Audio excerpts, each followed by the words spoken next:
தேவகுமாரனான இயேசு கிறிஸ்து வந்ததுக்கு ஒரு பெரிய ஒரு நோக்கம் உண்டு. எதிர்பார்த்து அவருடைய நோக்கம் எல்லாம் நிறைவேறாமல் போகும் பொழுது மறுபடியும் வணைந்து கொள்ள விரும்பினார். சிருஷ்டித்தவர், I have found you, உருவாக்கின கர்த்தர் என்று I have created you, he says. அப்ப அவர் சொல்ல வருகிற காரியம் என்ன? What he is trying to say, உங்களையும் ஒரு தாய் தகப்பனிடத்திலிருந்து நீங்க பிறந்தவர்களாக இருந்தாலும் உருவாக்கினவர் கர்த்தர்.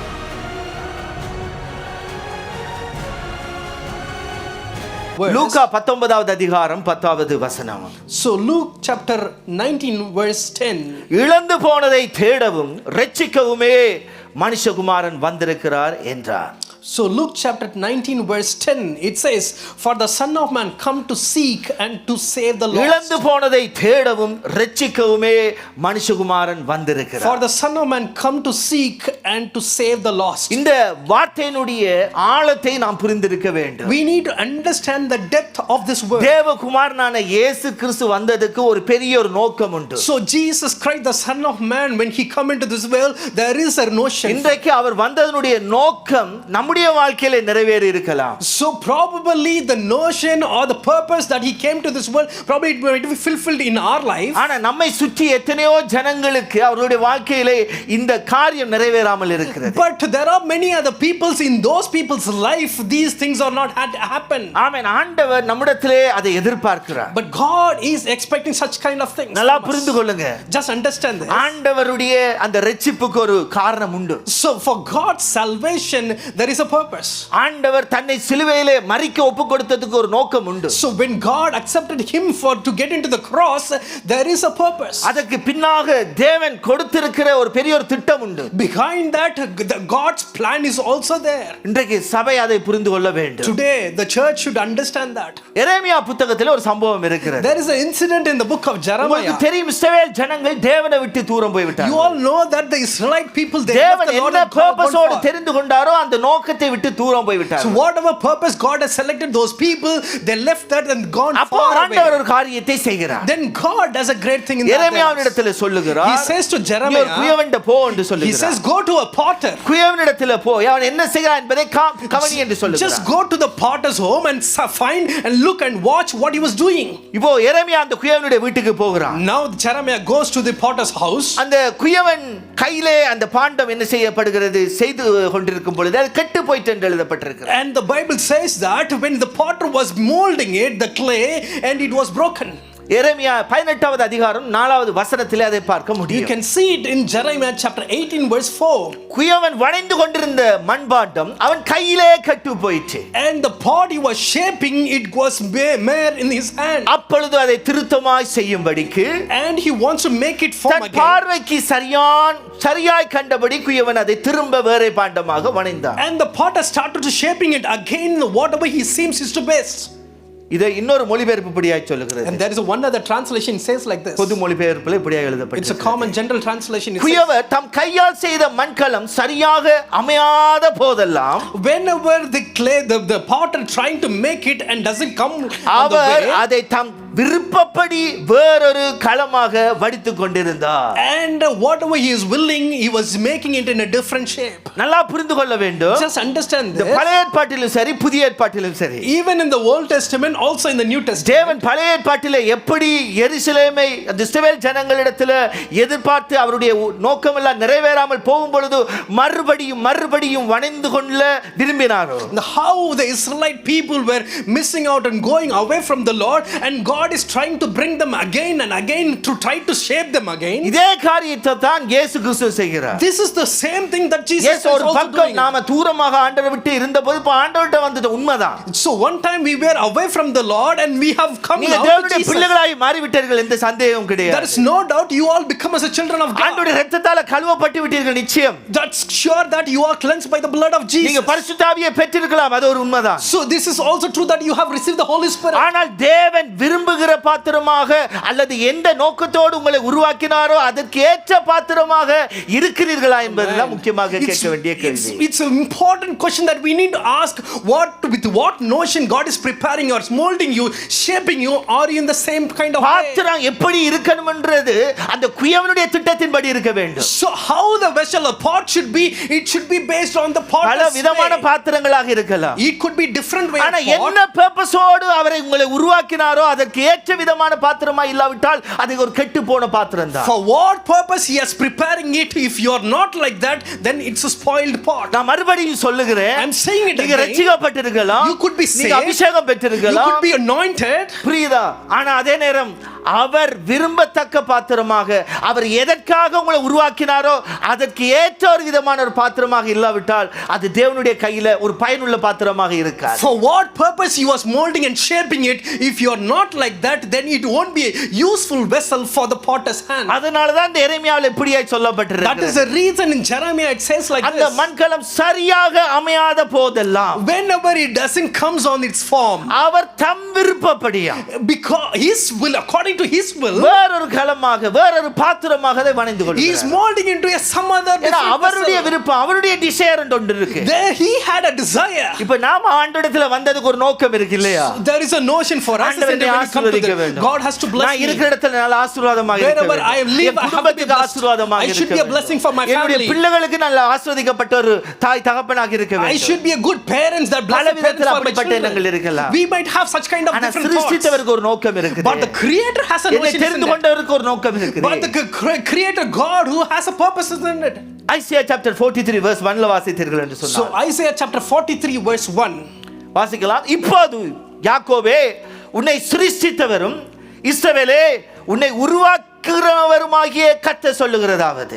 So but now this is what the Lord says, he who created you Jacob, he who formed you Israel. ஆண்டவர் சொல்றார் இஸ்ரவேலை பார்த்து, And God is saying to the உன்னை Israel, சிருஷ்டித்தவர், I have formed உன்னை you, உருவாக்கின கர்த்தர் என்று I have சொல்லுகிறார். created you, he says. அப்ப அவர் சொல்ல வருகிற காரியம் என்ன? What he is trying to say, என்னையும் உங்களையும் ஒரு தாய் தகப்பனிடத்திலிருந்து நீங்க பிறந்தவர்களாக இருந்தாலும் உருவாக்கினவர் கர்த்தர். even though we have come from a parents, but he is the one creator. நம்ம என்ன புரிஞ்சிட கூடாதுன்னா, நம்ம ஒரு சாதாரணமாக இயற்கையாக ஒரு தாய் தகப்பனுடைய உறவின் மூலமாக பிறந்தவர்கள் என்ற பார்வையில மாத்திரம் பார்க்காதீங்க. Don't think in the aspect that we have come naturally according to our parents that they have joined. உருவாக்கினவர் கர்த்தர் என்று வசனம் சொல்லுகிறது. Bible says that he is the one, he formed us. ஆமென். ஒரு பொருளை உருவாக்கும் பொழுது அதுக்கு ஒரு நோக்கத்தை வைத்து தான் உருவாக்குவார். When someone create a thing with the notion they create ஒரு மனுஷன் ஒரு வாட்ச் உருவாக்குவான்னு சொன்னா அது 24 hours அந்த டைமை காட்ட வேண்டும். So if a person was creating a watch, then it has to show the purpose. அவன் எந்த பர்பஸோட அதை உருவாக்குகிறானோ அது உருவாக்கப்படவில்லை என்று சொன்னால் அவன் அதுக்கேற்ற விதமாய் அதை மாற்றிக் கொள்ளாமல் இருக்க முடியாது. So for what purpose he was making it, if doesn't fit into it, he will try to make it to fit it. இப்போ முதல் நானும் நீங்களும் புரிந்து கொள்ள வேண்டிய காரியம், First thing you and myself have to நம்முடைய understand வாழ்வை தேவன் ஒரு நோக்கத்தோடு முன்குறித்து என்ன செய்திருக்கிறார், நம்மை உருவாக்கி இருக்கிறார் என்பதை புரிந்து கொள்ள we need வேண்டும். to understand when God created us, God has a notion for us to create, and then with that intention he created us. ஆகவேதான் எரேமியா தீர்க்கதரிசியை குறித்து ஆண்டவர் சொல்லும்போது இப்படியாய் சொல்லுகிறார். That's the reason when God was speaking to this the Jeremiah the prophet, he says in this way. எரேமியா புத்தகம் 1:5 சொல்லப்படுகிறது, In the book of Jeremiah chapter 1 நான் verse உன்னை 5. தாயின் வயிற்றில் உருவாக்கும் முன்னே அறிந்தேன். Before I formed you in the womb, I knew you. என்ன சொல்றாரு? What he says? உன்னுடைய தாயின் வயிற்றில உருவாக்கும் முன்னே நான் உன்னை அறிஞ்சிட்டேன். Before you formed in mother's womb, I saw அதுக்கு ஒரு you. காரணம் உண்டு. And he says, I have a reason சொல்றாரு, for நீ it. கற்பத்திலிருந்து வெளிப்படும் முன்னே நான் உன்னை பரிசுத்தம் பண்ணேன். And before you born, I set you இன்னொரு apart. சத்தியத்தை நான் உங்களுக்கு சொல்ல I விரும்புகிறேன். just want to say this truth to you. தேவன் உங்களை என்னை உருவாக்கும் பொழுது When God create you and myself, ஆண்டவர் பார்த்த முதல் ஒரு பார்வை உண்டு. this is the way that God has seen us in the first sight. நம்ம தாயின் கருவில வைப்பதற்கு முன்பாகவே தேவன் நம்மை பார்த்த ஒரு பார்வை. So before God creates in our mother's womb, before he placed இவன் என்னுடைய தீர்க்கதரிசி. he saw us and he இவன் said, he is my prophet, சுவிசேஷகன். he is my இவன் என்னுடைய evangelist, அப்போஸ்தலன். he is my இவன் என்னுடைய apostle, மேய்ப்பன். he is my shepherd, இவன் என்னுடைய போதகன். he is my pastor, இவன் எனக்காய் ஆத்துமாதாயம் he பண்ணுகிறவன். will bring my souls இவன் எனக்காய் ஜனங்களை தேவனிடத்திலே தன்னிடத்திலே திருப்புகிறவன் என்று சொல்லி ஒரு திட்டம் போட்டு என்ன செய்கிறார், பார்த்து விட்டார். He saw in the plan that he will bring many people into my fold. He saw in that way. அதுதான் தேவனுடைய பார்வை. That is what God's sight ஆனா is. நாம எப்படி பார்க்கிறோம்? But how we see that? என்ன purposeல அவர் படைத்தார் என்கிற பார்வை நம்மிடத்துல பிளைண்டா இருக்குது. So we don't have such kind of purpose, and God created, we are so blind. பிசாசு நம்முடைய கண்ணை குருடாக்கி வச்சிட்டான். Satan has blinded our eyes. இப்போ போன இடத்துல கூட ஒரு சகோதரன் இடத்துல கேட்டார், பாஸ்டர் உங்களுக்கு ஆண்டவர் என்ன குறித்து வெளிப்படுத்துவார், இந்த அழைப்பை குறித்து வெளிப்படுத்துவார்.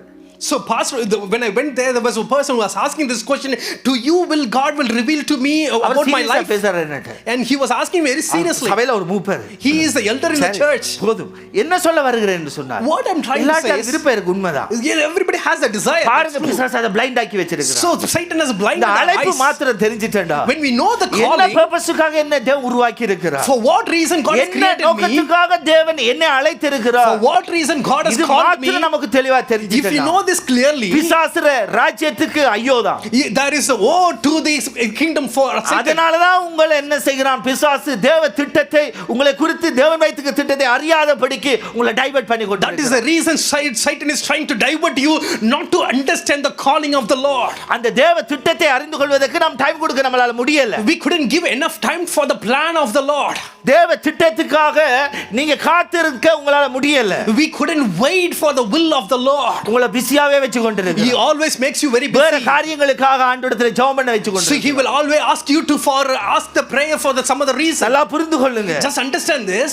அழைத்தவர் என்ன நோக்கத்தோடு இந்த பாத்திரத்தை உருவாக்குவதற்காக அழைத்தாரோ அதற்கு ஏற்ற திட்டம் நிறைவேறாமல் நீங்க மற்ற எதை செய்தாலும் அது ஃபெயிலியர் தான். So the God who called you for a particular purpose, and if you are doing something else, then no purpose in this call. இதுல இருக்கிற இன்னொரு பக்கத்தை நீங்க புரிந்து கொள்ள வேண்டும். Also you need to understand the other side of this coin. அழைப்பை விரும்புகிறவர்கள், when you desire for the calling, அழைத்தார் என்பதை விரும்புகிறவர்கள், if people are waiting that what is the calling, புரிந்து கொள்ள வேண்டிய ஒரு சத்தியத்தையும் அதே எரேமியா புத்தகம் 1வது அதிகாரம் 5வது வசனத்திலே சொல்லுகிறது. So in same Jeremiah chapter 1 verse 5 we can see there is a என்ன சொல்லுகிறது என்று சொன்னால், what he says is, நீ கர்ப்பத்திலிருந்து வெளிப்படும் முன்னே நான் உன்னை பரிசுத்தம் பண்ணினேன். So before you were born I set you apart. ஆமென். தேவன் பயன்படுத்துகிற ஒரு பாத்திரம், the vessel that God is using, அழைக்கப்பட்ட பாத்திரம் என்பதற்கு முன்பாக அது பரிசுத்தமாக்கப்பட்ட பாத்திரமாய் இருக்கிறது. before the calling of the Lord, receiving the calling, it is the set apart, it is consecrated. பயன்பட வேண்டும் என்று சொன்னால் அது பரிசுத்தமாக்கப்பட்டிருக்க வேண்டும். If it want to be used then it should be cleansed.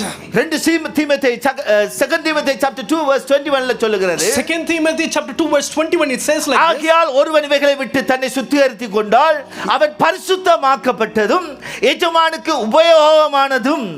Those who cleanse themselves for the later will be instrument for special purpose, made holy, useful for the master. எந்த நற்கிரியைக்கும் ஆயத்தமாக்கப்பட்டதுமான கனத்துக்குரிய பாத்திரமாய் இருப்பான். And prepared to do any good works. நீங்க அழைப்பை அறிந்து கொள்வதற்கு முன்பாக, before you understand the calling of the Lord, just understand this. உங்க வாழ்க்கையில் அந்த பரிசுத்தத்தை விரும்புங்க. You need to desire the holiness. எந்த அளவுக்கு அவர் எதிர்பார்க்கிறாரோ அந்த பரிசுத்தம் இல்லாம உங்களுக்கு அழைப்பை தந்து பிரயோஜனம் இல்லை. So how much of sanctification you require, you need to receive that. Without that you cannot receive the calling. பரிசுத்தமாக்காமல் ஒருவரையும் ஆண்டவர் அவருடைய ஊழியத்தில் பயன்படுத்த முடியாது. Without you making you holy, cannot use you for his ministry. ஒரு சாதாரண மனுஷனா இருந்துட்டு நாம ஒரு கப்பை வந்துட்டு யூஸ் பண்ணனும்னு சொன்னா அதை கழுவாம யூஸ் பண்ண மாட்டோம். As an ordinary person, if you want to use a cup, you need to wash it first.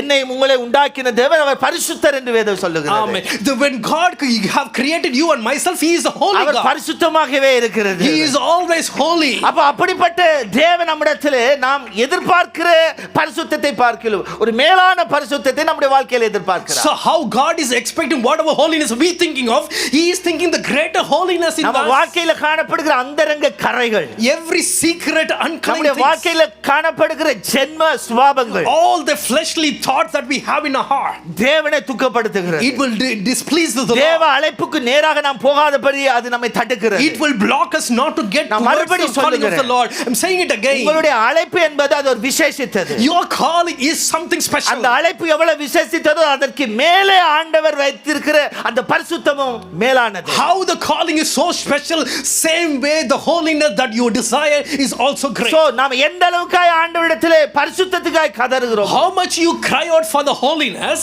எந்த அளவுக்காய் தேவனுடைய பரிசுத்த பாத்திரமாய் நம்மளை வணிந்து பட ஒப்பு கொடுக்கிறோம், how much ever we allow the Lord to shape us according to the holiness, அந்த அளவுக்கு தான் தேவனுடைய அழைப்பையும் தேவனுடைய திட்டத்தையும் நீங்க அறிந்து செயல்படுவீர்கள். That much of extent you will understand the calling of the Lord and you work according to the calling. இதை நல்லா புரிந்து கொள்ள வேண்டும். Just understand this. ஆமா, இன்றைக்கு விரும்புகிறவர்களுக்குள்ள இது இல்ல. People are desiring for it, they don't have this kind of attitude. புரிந்து கொள்ள வேண்டும். We church, we should understand. நம்ம வாழ்க்கையில எங்க இந்த விதத்துல எல்லாம் தீட்டுகள் வருது. So in which are the ways we are getting defiled?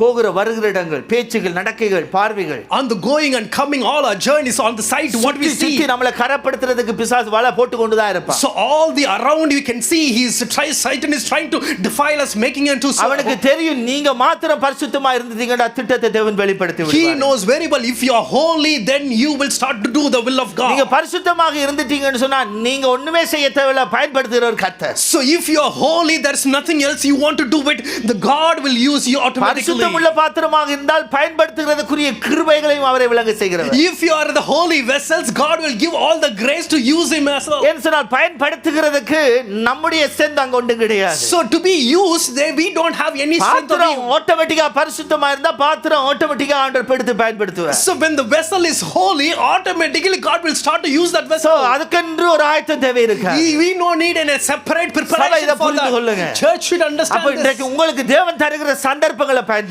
Today God, what opportunity God is giving to you, use it. எதற்கு? For what reason? நம்ம வாழ்க்கையில பரிசுத்தத்துக்காக. For the holiness in our lives. இந்த பாத்திரத்தை எல்லா விதத்திலும் காத்துக்கொள்ள. I need to guard this vessel in all the ways. நல்லா தேடி ஆராய்ஞ்சு பார்க்கணும். Just search it and see it. ஏதாவது சுபாவங்கள். Is there any character? யாரை குறித்தாவது கசப்பு வெறுப்புகள். Is there any bitterness, hatred? ஏதாவது விதத்துல உள்ளே அந்தரங்கமான பாவங்கள். Is there any secret hidden sins inside of me? ஆண்டவர் தேடி வந்தது அதுக்காக தான். God has searched for us that for that reason. போன நிலையில இருக்கிறது அவருடைய சித்தம் இல்ல. It's not that is his will that we should be in நான் அழுகி போன நிலையில இருக்கிறது தேவனுடைய திட்டம் இல்ல. It's not God's plan that we should be spoiled. அவர் வாழ்ந்த நாட்களில when he was living in this world, ஆண்டவர் தேடி என்ன பண்ணினாரு? where God sees search for everybody what he was doing it.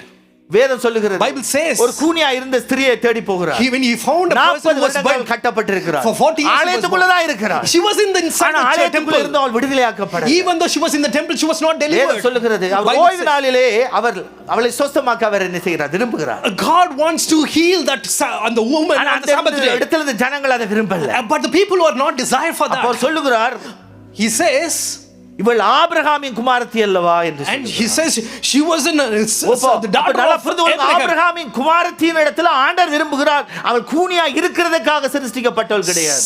God knows very well that she is the daughter of Abraham, so she is நடக்கிறதுக்கு அழைக்கப்பட்டவள். she was called to be delivered. இன்றைக்கு நிறைய காரியங்கள் ஆவிக்குரிய வாழ்க்கையில அழைப்புக்கு மாத்திரமல்ல, நம்முடைய சரீரத்துல கூட பிசாசானவன் இப்படிப்பட்ட கெட்டு போகக்கூடிய பலவீனங்களை நம்முடைய வாழ்க்கையில் என்ன செய்கிறான்? அனுமதித்து தேவ திட்டத்துக்கு எதிராக அப்படியே நம்மை நடத்த விரும்புகிறார். Sometimes Satan also, it's not only deviating away from the will of God, sometimes he may give such kind of sickness or weakness within us so that we will be deviated from the will of God. சபை இன்றைக்கு அதை கண்டுகொள்ள வேண்டும். The church should be aware of all those things. நான் எவ்வளவாய் பரிசுத்தமாக வேண்டும்? Lord, how much I should be holy? நீங்க எவ்வளவு பரிசுத்தத்தை எதிர்பார்க்கிறீங்க? Lord, how much holiness you are expecting from me? நீதிகள் அழுக்கான கந்தைகள். Lord, all my righteousness is filthy rags. உங்க சன்னிதானத்துல நிக்க முடியாது. With my righteousness I can't stand in your presence. என்பதனால நான் பரிசுத்தமாக நிக்க முடியாது. Because I am praying I can't stand in your presence. உம்முடைய பரிசுத்த இரத்தத்தினால நான் மூடப்பட்டவனாக நிக்க வேண்டும். Whenever I should stand I should be cleansed by the covered by the blood of Jesus. அந்த கிருபையை எங்க மேலே டெய்லி வைங்க ஆண்டவரே. Lord, put that such kind of grace daily on me. ஜீவியத்தை எங்க வாழ்க்கையில எப்பொழுதும் தாருங்க. Lord, give such kind of holy life in me, Lord. இதை நாம கேட்க வேண்டும். We need to ask this to the Lord. இதை எதிர்பார்க்கிறார். God is also desired in this. வேதம் சொல்லுகிறது, Bible says, நீங்களும் நானும் தேவனுக்கு பயனுள்ளவர்களாய் இருக்க வேண்டும். You and myself should be useful for the kingdom of God. நோக்கம் அதுதான். That is the reason God has created. That is the reason that God has created. ஏதாவது ஒரு விதத்துல பயனுள்ளவர். Somehow we should be useful for the Lord. விதத்துல தேவனுக்கு பயனுள்ளவர்களாய் வாழ வேண்டும். Somehow we should be useful for the kingdom of God. பகுதிகள் பயனுள்ள பகுதியா இருக்கு. So in your life how many part of aspect that you are useful? appreciate பண்றாரு. In which are the aspect God is looking at you and appreciating you? நீங்க செய்யற எந்த காரியம் தேவனை சந்தோஷப்படுத்துது? What are the things that is appreciating or pleasing the Lord? உருவாக்கினவருடைய காரியத்தை நீங்க செய்து கொண்டிருக்கிறீங்களா? Are you doing the work that he for the reason was created? உண்டாக்கினாரோ அதற்கு ஏற்ற காரியங்களை உங்க வாழ்க்கையில Are you நடப்பிக்கிறீர்களா? doing all this work for what purpose he has created? Are you doing all those things? வேதம் சொல்லுகிறது இயேசு கிறிஸ்து சொல்லும்போது சொன்னார். The Bible says when Jesus was saying like this, he John says chapter 6ல ஆண்டவர் சொல்லுகிறார். in John chapter 6 he says like verse this. 38ல சொல்லுகிறது. Verse 38 he N says like this. சித்தத்தின்படி அல்ல என்னை அனுப்பினவருடைய சித்தத்தின் செய்வபடியே நான் வானத்திலிருந்து இறங்கி வந்தேன் என்று சொன்னார். He says I have come down from heaven to do the will of God. என்ற சுய சித்தத்தை செய்து நான் பூமிக்கு வரல என்றார். I'm not come here to do my நான் own will. வானத்திலிருந்து வந்ததுக்கு ஒரு நோக்கம். From heaven I have come here. அவருக்கு There is a தெளிவாக notion for- இருந்தது. He was very clear about பிதாவுடைய that. சித்தத்தை செய்ய வேண்டும். I have to do the will of God. இன்றைக்கு சபைக்குள்ள இருக்கிற நம்முடைய எண்ணங்கள் என்ன இருக்குது? Today people are in the church, what is your thought today? நீங்க எந்த சித்தத்தை நிறைவேற்ற முயற்சி பண்றீங்க? So what you're trying to fulfill the purpose of நேரத்தை God? கொடுக்குறீங்க. What you the time you are உங்க giving? சுய விருப்பங்களையா? Are you fulfilling your own desires? வாழ்றது மாத்திரமா? Are you living with your family just for அல்லது yourself? தேவ சித்தத்துக்காக? Are you willing for the do the அல்லது will தேவ of God? சித்தத்தை நிறைவேற்றுவதற்காக? Or to do the will of God? உங்களுடைய நேரங்கள் அதிகமாக கொடுக்கப்படுகிறதா? Or your time is going, you are spending your time in that? நாம் ஆராய்ந்து பார்க்க வேண்டும். We need to introspect this one. இன்றைக்கு செய்ய வேண்டியது ஒன்றுதான். Today this is what we're going to do. நான் நீங்கள் நம்மளை அர்ப்பணிச்சிட்டோம்டா போதும். When yourself and myself, when we surrender, that should வேற be எதுவும் fine. கிடையாது. Just nothing else. நம்ம வாழ்க்கை முழுமையாக அர்ப்பணிக்கப்பட வேண்டும். Our life should be completely surrendered அவருடைய life. கையில ஒப்பு கொடுத்துட்டோம்னால் போதும். When we give it to the Lord's hand, that வேற should be எதையும் fine. எதிர்பார்க்காதீங்க. Don't expect anything else. ஆண்டவரே நீங்க என்னத்துக்காக என்னை உண்டாக்கினீரோ? For what reason you have நீங்க சிருஷ்டித்த choose நோக்கத்தை you. நான் நிறைவேற்றணும். Let me fulfill the purpose that you have created. ஆமா அவர் கிரியேட்டர் மாத்திரமல்ல, He is not only a creator, ரீமேக்கர், நம்மளை மறுபடியும் அவர் செய்கிறவர். also he is a remaker. நல்லா புரிந்து கொள்ளுங்க. Just understand this. நம்ம அதை மறந்து விட்டுறோம். Sometimes we இப்போ forget நமக்கு that. ஒரு ஹோப் உண்டு. We have some இப்போ hope. நம்ம மேல நமக்கு ஒரு நம்பிக்கை உண்டு. Still we have the hope within us. இல்ல காலம் போயிட்டு நினைச்சிராதீங்க. Don't think we have lost our time. இப்போ அவர் குயவனாகவே இருக்கிறார். Still he is the potter for இப்போ us. எடுத்து பயன்படுத்துகிறதுக்கு அவர் ஆயத்தமுள்ளவராக ஆர்வமுள்ளவராகவே இருக்கிறார். Still he is ready and he is desired to reshape ஆனா you அவருக்கு again. தேவை அவர் விரும்புகிற பாத்திரமாய் நீங்க வணைந்து கொள்ளப்பட வேண்டும். All he is expecting is you should be molded according to his சின்ன shape. காரியம் தான். It's very small thought. Just நாம சரண்டர் பண்ணணும். We need to surrender அவருடைய ourselves. கையில அப்பா நான் தந்துறேன். Just say, Lord, I have given to you, பிடிவாதம் Lord. பண்ண தேவையில்லை. Don't say anything. பிடிவாதம் பண்ண கூடாது. Don't be grumbling or எந்த அளவாய் பிடிவாதம் பண்ணுகிறீர்களோ however you are grumbling, அந்த அளவாய் தேவனுடைய சித்தத்துக்கு நீங்க எதிர்த்து நிற்கிறவர்களா இருப்பீர்கள். then you will be standing against the will of God. வேதத்தில் ஒரு பாத்திரத்தை குறித்து நான் சொல்லிட்டு நான் ஜெபிக்க விரும்புகிறேன். In the Bible, I just want to say about a character and then உங்களுக்கு want to Pavul pray for you. அப்போஸ்தலனை குறித்து தெரியும். You all know about the Paul the apostle. ஒரு அருமையான ஒரு பாத்திரம். He is a wonderful ஒரு vessel. சக்சஸ்ஃபுல்லாக தேவனுக்காய் வைராக்கியமாய் ஊழியம் செய்த ஒரு பாத்திரம். He is a wonderful successful man of God who fulfilled the கலாத்தியர் புத்தகத்தில் அவரை குறித்து இப்படியாக எழுதியிருக்கிறது. In the book of Galatians you can see it was chapter written 1 about verse 14 ல சொல்லுகிறது. chapter 1 verse 14 it சொல்றார் says, பாருங்க, என் ஜனத்தாரில் என் வயதுள்ள அநேகரை பார்க்கிலும் யூத மார்க்கத்திலே தேறினவனாய். I was advancing in the Judaism beyond many of my own age our people. சொல்லுகிறார் தண்ட ஏச்சில இருந்து எல்லாரை பார்க்கிலும். So he says in my own age all என்னுடைய people யூத மார்க்கத்திலே in my Judaism நான் தேறினவன் அப்படின்றார். he says I'm so well advanced. மற்றவர்களை பார்க்கிலும் அந்த அளவுக்கு அவர் வளர்ந்தவர் தான். So he was so educated in that way, in that extent. தொடர்ந்து சொல்லுகிறார், Continuously என் பிதாக்களுடைய பாரம்பரிய நியாயங்களுக்காக மிகவும் பக்தி வைராக்கியம் உள்ளவனாய் இருந்தேன். And was extremely zealous for the tradition of my fathers. ஒரு பக்தி வைராக்கியம் உள்ள மனுஷன். He is a very jealous, pious person.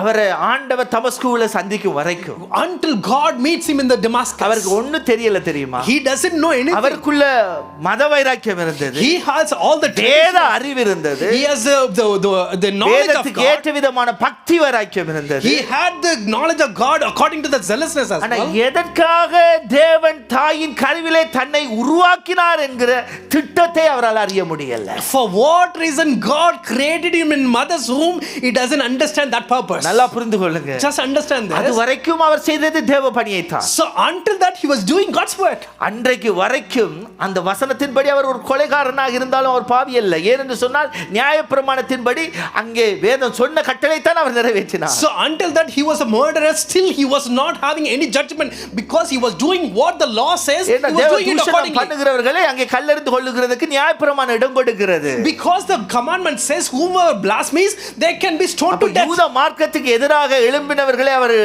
கொல்லுவது என்பது அந்த நாட்களிலே அது சாதாரண ஒரு காரியம். See, anyone who are rising against Judaism, they killing them is a normal thing for them in ஆனா those என்ன days. நடக்கிறது என்று சொன்னால், But what the thing அது happened வரைக்கும் ஸ்தேவானை கொல்லும் வரைக்கும் அவருடைய வாழ்க்கை தேவ பணியை தேவ சித்தத்தின்படி தன்னுடைய வாழ்க்கையில தேவன் நியமித்ததின்படி செய்து கொண்டிருப்பதாக அவர் நினைத்து வாழ்ந்து கொண்டிருந்தார். until killing Stephen, what he is thinking is he was doing according to the will of God. Whatever God has created him for a purpose, he was doing it. He was thinking that way. இப்பதான் வசனம் 15ல வாசிக்கும் பொழுது, This is where verse 15, when you read, you chapter 1 verse 15 கலாத்தியர், Galatians chapter 1 அப்படி verse- இருந்தும் but when God, நான் என் தாயின் வயிற்றில் இருந்தது முதல் so who set me apart from the mother's womb, என்னை பிரித்தெடுத்து who set me apart தம்முடைய கிருபையினாலே அழைத்த தேவன். and called me by his grace. இங்கதான் அவருடைய முக்கியமான பாயிண்ட் டர்னிங்க சொல்லுகிறார். See, this is where he is saying about his turning point. இத்தனை வருஷம் வரைக்கும் நான் வாழ்ந்திருக்கேன். So these many years I lived my life. அப்ப சொல்லுகிறார், நான் என் தாயின் வயிற்றில் இருந்தது முதல் என்னை பிரித்து எடுத்திருந்தது உண்மைதான். He says it's true that who has set me apart from my mother's womb. ஆனா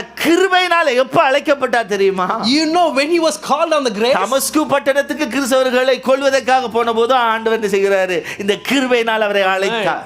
So when he was going on the street of Damascus, that's where he was called on the grace. நல்லா புரிந்து கொள்ளுங்க. Just understand this. நாம சில நேரத்துல பிளைண்டா தான் இருக்கிறோம். Sometimes we are so blinded. ஆனா தேவன் பாருங்க எவ்வளவு நேசமாக இந்த பவுலை தெரிந்து கொண்டாரு. Just see this, how God graciously with great love he தேவன் chose சித்தத்துக்கு Paul. எதிராக தேவனுக்காக பயன்படுகிறேன் என்று நினைத்து கொண்டு வாழ்ந்த மனுஷனையும் தேவனால மாற்றி அவருடைய சித்தத்துக்கு நேராக திருப்ப முடிந்தது. So who was against God, who was thinking that he was doing for the will of God, according to the will of God, he chose that person still and he அருமையாக was அவர் using for சொல்லி his God. முடிக்கிறார் பாருங்க. He finishes his நம்முடைய குமாரனை நான் புறஜாதிகளிடத்தில் சுவிசேஷமாய் அறிவிக்கும் பொருட்டாக to reveal his son to me, that I preach him to the Gentiles. அவரை எனக்குள் வெளிப்படுத்த பிரியமாய் இருந்த போது, Since he was pleased to reveal him to me, உடனே நான் மாம்சத்தோடும் இரத்தத்தோடும் யோசனை பண்ணாமல். my immediate response was not to consult with any human பாருங்க, being. நல்லா புரிந்து கொள்ளுங்க. Just understand அந்த this. தரிசனம் அவருடைய வாழ்க்கையை மாற்றுகிறது. Just the vision started to இப்போ change his life. என்னை இந்த பாத்திரத்தை தெரிந்து கொண்டது நோக்கம் புறஜாதிகளுக்கு அவருடைய குமாரனான இயேசுவை நான் வெளிப்படுத்த வேண்டும். So he now understood the purpose of it. He knows that clearly that God has chose me to share the gospel to the Gentiles. தன்னுடைய பாத்திரத்தை குறித்த தேவ திட்டத்தை குறித்த ஒரு தெளிவை புரிஞ்சிட்டார். Now he understood about his vessels and God's plan as well. அவருடைய வாழ்க்கையில நீங்க வீழ்ச்சி அதுக்கு அப்புறம் பார்க்க முடியாது. After that you can't find the fall in his life. அவருடைய வாழ்க்கையில அவர் நிந்திக்கப்பட்டார், உபத்திரவப்பட்டார். ஈவன் அவருடைய வாழ்க்கை கல்லறியப்பட்டு ஏதோ கொல்ற அளவுக்கு அவர் செத்து போன நிலைக்கெல்லாம் போயிட்டு வந்திருக்கிறார். He has gone through many kind of suffering, persecutions, nearly stoned to death, sometimes to the death. ஆனா அங்க கல்லறியப்பட்டு கொண்ட நிலையில இருந்து அவர் எழும்பினாலும் அடுத்த நிமிஷம் சுவிசேஷத்தை போயிட்டு சொல்ல ஆரம்பிக்கிறார் பாருங்க. Even though he was stoned to death, about to die, still he woke up and started to do his ministry. இந்த பாத்திரம் இதுக்காக தான் அழைக்கப்பட்டிருக்கு. He knows very well, for this reason this vessel is இந்த created. தெளிவு நம்மள்ட்ட இருந்தா, If we have such kind of என்ன பிரச்சனை, எந்த நிந்தனை, எந்த போராட்டங்கள், எவ்வளவு பேர் நம்மள தூஷிக்கலாம், whatever may be the problems, sufferings, and who may be curse on us, நம்ம வாழ்க்கையில எப்படிப்பட்ட வியாதிகளோ உபத்திரவங்களோ வேதனைகளோ வரலாம், whatever may be the sickness or weakness or problem may come, இந்த அழைப்பு கரெக்டா இதுக்காகத்தான் ஆண்டவனை பிடிச்சிட்டாரு, அதுல நான் ஓடணும் என்கிற ஒரு தீர்மானத்துக்குள்ளாக உங்களை அர்ப்பணிப்பீர்கள் என்று சொன்னார். if you understand for this reason God has called me, and if you surrender for that life, உங்க வாழ்க்கையினுடைய ஆசீர்வாதத்தின் தொடக்கமே அங்கதான் அமையும். so that's where the starting of your blessing going to be. இன்றைக்கு ஆண்டவர் உங்களிடத்துல கேட்கிறது அதைத்தான். This is what God is asking to you this morning. ஆண்டவரே, என்னுடைய வாழ்க்கை நான் முழுவதுமாய் அர்ப்பணிக்க விரும்புகிறேன். Lord, I want to surrender my life completely, Lord. நான் என்னுடைய வாழ்க்கையில நான் எத்தனையோ காரியங்களை செய்தாலும் அதுல எத்தனை வீதம் உம்முடைய சித்தத்தின்படி செய்தேன் என்பது எனக்கு தெரியாது. Lord, how much ever things I have done in my life, so far I don't know how many percentage I have covered your purpose. பவுலை போல இந்த வேத அறிவிலே நம்ம எவ்வளவு தெரிந்திருந்தோமோ அதற்கேற்ற விதமாய் சில பக்தி வைராக்கியத்தோடு சில காரியங்களை நம்முடைய வாழ்க்கையில செய்திருக்கிறோம். According to the Paul, the same way we also know something, and we might have worked towards that and thinking that we are doing the will of God. ஆனா அது தேவனை சந்தோஷப்படுத்தாது. No, that won't make அது God தேவனை happy. பிரியப்படுத்த போறதில்லை. It doesn't please the என்ன Lord. நோக்கத்துக்காக உங்களை உருவாக்கினார்? For what purpose God எதை created you? செய்வதற்காக இந்த பூமியில் உங்களை வைத்திருக்கிறார்? What உங்களுடைய things you மரணம் have to do வரைக்கும் it. அவருடைய எந்த சித்தத்தை செய்வதற்கு நீங்க அழைக்கப்பட்டிருக்கிறீர்கள். Until the death, what are the things God has called you to do it?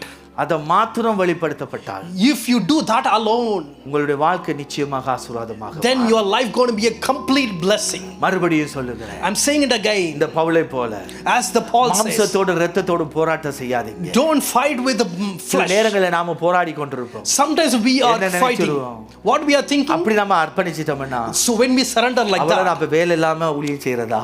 so is it like that we need to do a ministry without work? இந்த எண்ணம் தான் வரும். This is how we think. மாம்சமும் இரத்தமும் எப்பவும் என்ன செய்யும்டா? தேவ சித்தத்துக்கு எதிர்த்து தான் நிற்கும். All our flesh and blood always it stands against the will of God. அன்றைய சபையினுடைய வளர்ச்சிக்கு அது ஒரு காரணமா இருந்தது. அவர்கள் மாம்சத்தோடு இரத்தத்தோடு போராட்டம் பண்ணி கொண்டிருக்கல, உடனே கீழ்ப்படிந்தார்கள். அவளுடைய ஊழியத்திலே ஆசீர்வாதம். On early churches they had the success because they are not fighting with the flesh and blood. They completely immediately they obey to the will of God. பரிபூர்ணமாக தேவ சித்தத்துக்கு அர்ப்பணிச்சிட்டா. If you completely surrender for the will of நம்முடைய God, சில சுகபோகங்களை நாம் இழக்க வேண்டித்தான் நேரிடும். sometimes we need to leave our comfort zones. சில நேரங்களிலே நாம் சொகுசாக தூங்க வேண்டிய நேரங்களை இழக்க வேண்டித்தான் நேரிடும். Sometimes we need to leave our comfort sleep. அது கடினமாகத்தான் இருக்கும். Sometimes it may be hard for us சுகபோகமா தூங்குறதுக்கு அழைக்கப்பட்டவர்கள் இல்லை. because we are not called to be in a comfy zone. Pavul சும்மா இருக்கவே இல்லை பாருங்க. Paul doesn't be quiet, isn't it? அந்த பவுலுடைய மிஷனரி பயணத்துக்கு போய் பார்க்க போயிருந்த இடத்தெல்லாம் பார்த்தோம். So when we went to look at the missionary journey of the Paul, that's where we saw சரீரம் அவர் செய்த ஊழியத்துக்கும் அவருடைய சரீரத்துக்கும் opposite. So his body and the ministry he has done it just opposite. அவ்வளவு பலவீனமான அவருடைய சரீரம். He was so weak, such kind of அவருடைய person. கால்கள் வளைந்த கால்களா. They say that the legs are so கால்களை bent. வச்சு எப்படி தான் கொரிந்து பட்டணத்தில் இருக்கிற மலையில எல்லாம் ஏறினாரா தெரியும். I don't know with that leg how he climbed those mountains in the Corinth church. நமக்கு ஒரு வாரம் போயிட்டு 2 வாரம் போயிட்டு வந்தாலே தாங்க முடியல, tired. So when we go for a journey for 2 weeks, we don't have, we are so கடல் tired. பயணம், கப்பல் பயணம், நட பயணம். He was going for this ship journey and walking. மலைகளை cross பண்ணணும். He has to cross the mountains. எல்லாத்தையும் அவர் பார்த்திருக்கார், சந்திச்சிருக்கார். He has crossed, he has seen everything. ஊழியத்தின் நிமித்தம் அவர் சோர்ந்ததாக எந்த இடத்துல அவர் வேதத்துல குறிப்பிடல. Nowhere in the Bible it captured saying because of ministry he was disappointed. இருந்த தெளிவு, because the clarity he had in his, பாத்திரம் எதற்காக பிடிக்கப்பட்டதோ அதை நிறைவேற்றணும். for what reason he has caught, he has to fulfill those things. இன்னைக்கு சபை அதை புரிஞ்சு கொண்டா போதும். Today if the church understands ஒரு that, டீயை போட்டாலே நமக்கு சகிப்புத்தன்மை வேணும். so for even for the preparing tea we need என்ன நான் tolerance. தானா எப்பவும் போடுறது? What is it I have to do always? No one others will come and help me. நமக்குள்ள கேள்வி எழும்பும். These are the questions we raise. ஒருவர் clean பண்றாரு, when a person is cleaning, நாம பார்த்துட்டு கையை கட்டிட்டு நிப்போம். and we will be holding our hands, we will be waiting. அவர் பண்ணக்குள்ள நாமளும் சேர்ந்து பண்ணலாம். So, no, he is doing his work, so let us also go and work along with him. நமக்கு தெரியுது இல்ல. So we don't think தேவன் எந்தெந்த சின்ன காரியங்களிலும் நாம் உற்சாகமாய் சந்தோஷமாக செய்ய வேண்டும் என்று விரும்புகிறார். Even for the little thing God desires that with the enthusiasm we have to do all those works. Can we all stand? நீங்க